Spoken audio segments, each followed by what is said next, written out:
Au départ, c'était un enfant comme les autres. Mais c'était avant. Enfin bref, c'était un beau bébé.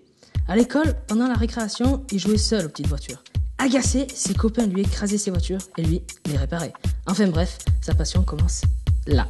À 12 ans, il collectionnait plus de 200 voitures. Mais l'originalité, c'est qu'elles étaient toutes démontées et remontées. Enfin bref, il ne pouvait pas s'en empêcher. À 18 ans, il a eu son permis, mais il n'avait pas assez d'argent. Donc, il s'est acheté une voiture en panne. Enfin bref, il l'a réparée. Il est parti avec son espace et il a croisé une jolie fille au bord de la route avec une roue crevée.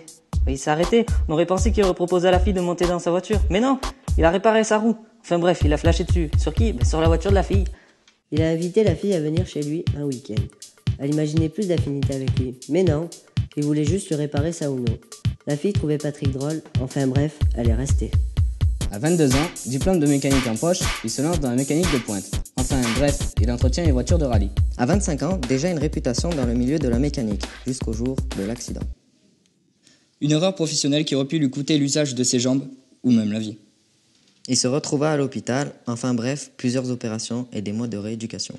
Durant tout ce temps, alors qu'il avait plein d'amis, personne n'est venu le voir à l'hôpital. Enfin bref, tout le monde lui a tourné le dos. Ne pouvant plus pratiquer la mécanique, il décide de transmettre son savoir, car sa seule passion reste la mécanique. Enfin bref, il devient prof de mécanique, notre prof de mécanique. Enfin bref, cette histoire est inspirée d'une vie, celle de Patrick Maya. Notre prof de mécanique!